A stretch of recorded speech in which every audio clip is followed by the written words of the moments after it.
लोक हम्पीला मंदिरे आणि इतिहास बघण्यासाठी येतात, बट आय सजेस्ट एकदा नाश्ता करण्यासाठी हम्पीला नक्की या.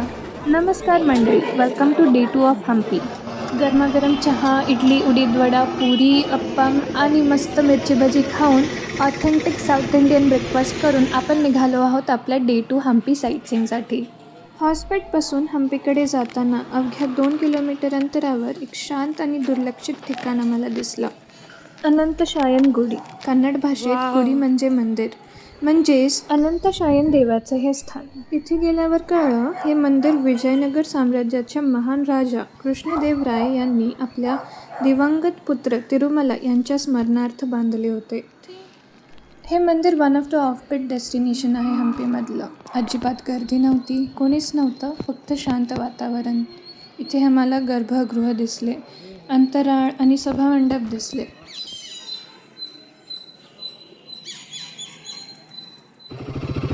काल आम्हाला विजया विठ्ठल मंदिरात यायला जरा वेळच झाला, म्हणून शेवटी गर्दी खूप वाढली होती. मन भरलंच नाही बघून, सो ठरवलं आज पुन्हा एकदा जाऊया.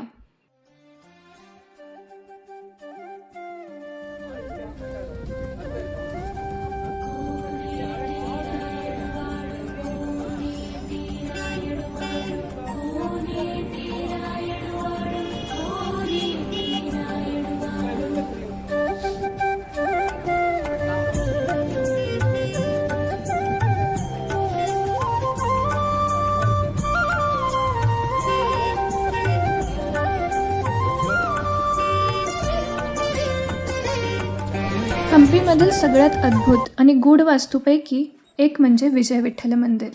या मंदिराच्या गाभाऱ्यात विठ्ठल नाही, पण पाहायला गेलं तर इथल्या प्रत्येक दगडात, प्रत्येक आकृतीत, प्रत्येक स्तंभात आणि प्रत्येक नक्षीकामात हवेच्या झुळकात विठ्ठल जाणवतो. हे मंदिर फक्त पूजा करण्याचे ठिकाण नव्हते, तर एक सांस्कृतिक केंद्र होते, जिथे संगीत, नृत्य आणि भक्ती यांचा संगम होता. असं तर या मंदिराची खरी ओळख संगीतमय स्तंभानेच केली. इथले दगडी खांब हलकेच वाजवले तरी त्यातून तबला, वीणा, मृदुंगासारखे सूर ऐकू येतात.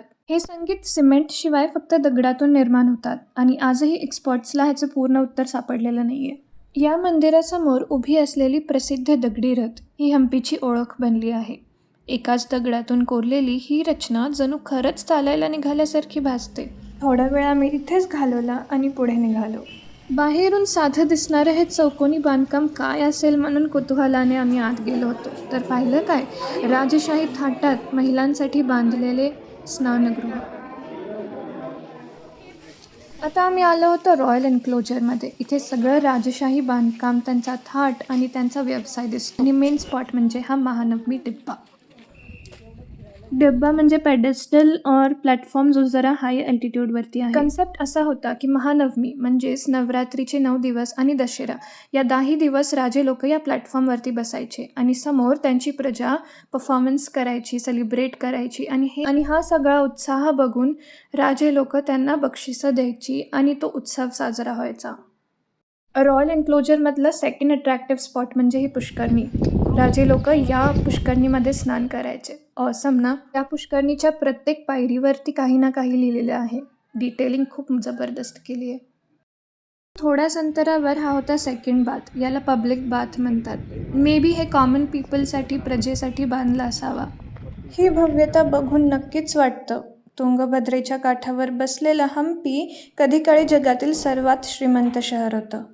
रॉयल एन्क्लोजर बघत बघत आता आम्ही आलो होतो हजारा रामचंद्र मंदिरात. या मंदिराच्या भिंतीवर रामायण दगडात जिवंत झाल्यासारखं दिसतं.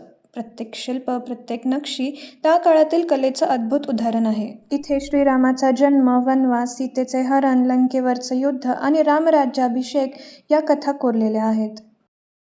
आज शांत आणि ओस पडलेला दिसणारा हा रस्ता कधी काळी हम्पीचा धडधडतं हृदय होता. पान सुपारी बाजार.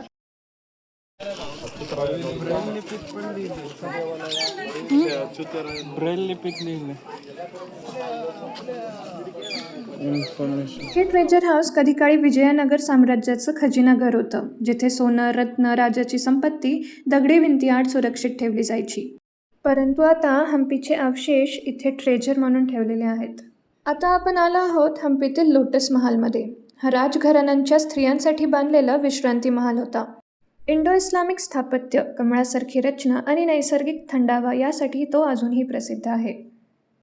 या एलिफंट स्टेबल्समध्ये राजदरबारी हत्ती ठेवले जात असत. शेजारील गार्ड हाऊसमधून सैनिक सतत पहारा देत राजवाडा परिसराची सुरक्षा सुनिश्चित करत असत. सध्या या गार्ड हाऊसमध्ये काही अवशेष ठेवले आहेत. हम्पीच्या दगडांवर विष्णूचे दशावतार, लक्ष्मी, शिव, ब्रह्मा आणि शक्ती इतक्या सूक्ष्मतेने कोरलेले आहेत की दगड नाही, भक्तीत साकार झाली आहे.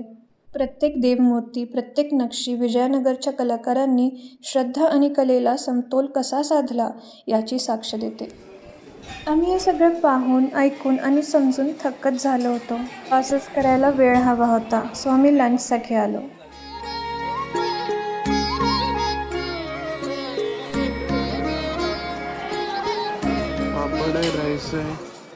आता आम्ही आलो होतो गणपती बाप्पाचे दर्शन घेण्यासाठी.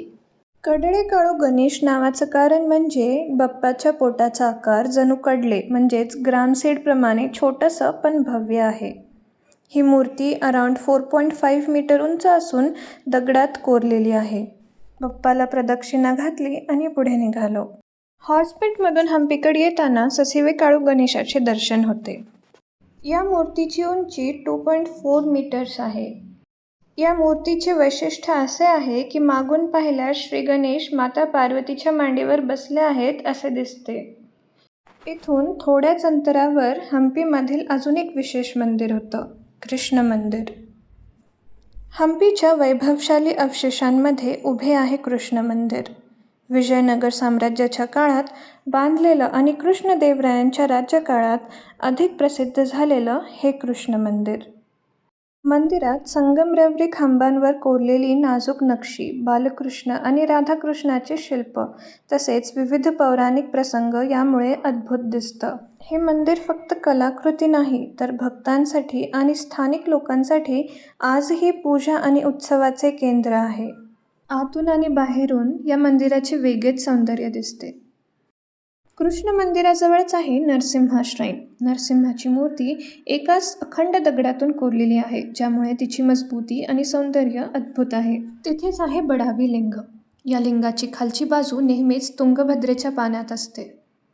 हम्पीचा मोनोलिथिक बुल म्हणजेच नंदी हा वृषभ एकाच अखंड दगडातून कोरलेला असून याची भव्यता आणि मजबूती अद्भुत आहे.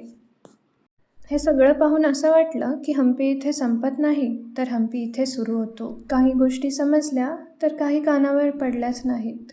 बरंच काही पाहिलं पण बरंच काही बाकी आहे. कोणी हम्पी म्हणतं, कोणी किष्किंध, कोणी पंपक्षेत्र आणि कोणी विजयनगर. हे तर एक असं स्थान आहे जिथे कालखंड थांबतो आणि आपण या अमर साक्षीचा अनुभव घेतला याचा आनंद आहे. Hello everyone. तर आपण आपली हम्पीची ट्रिप इथूनच स्टार्ट केली होती. ऑलमोस्ट 3 डेज हम्पीमध्ये झालेत आणि आपण सगळे मॉन्युमेंट्स, स्क्रिप्चर्स, रिओन्स, पुष्करनीज, टेम्पल सगळं काही पाहिलं आहे. आणि आज इथूनच मतंगा हिलवरून सनसेट पाहून आज हम्पी कंक्लूड करतो आहे. आता जातो आहे हॉटेलमध्ये, फ्रेशन अप होऊन रेस्ट घेतो आहे आणि उद्या सकाळी off to next location. Thank you. Bye.